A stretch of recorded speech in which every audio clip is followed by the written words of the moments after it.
गावे गीत शुद्ध करून या चित्त. तुकाराम महाराज म्हणतात, चित्त शुद्ध करून भावाने भगवंताचं गीत गा. भावाने भगवंताचं गीत गा. गीत गा म्हणजे भजन कर. भगवंताला भावप्रिय आहे. माऊली म्हणतात, भावे विन भक्ती, भक्ती विने मुक्ती, बळे विन शक्ती बोलू नये. ज्याच्याकडे बळ नाही ना त्याने शक्तीच्या गोष्टी करायच्या नाही.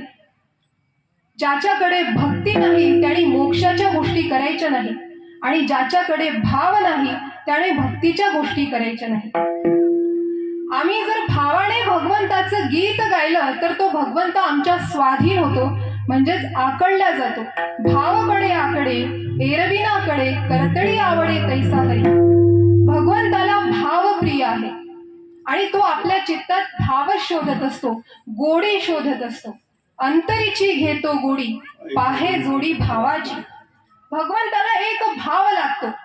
एक भाव चित्ती तरी न लगे काही युक्ती. आणि या भावाचाच त्याच्याकडे दुष्काळ आहे बघा. थोर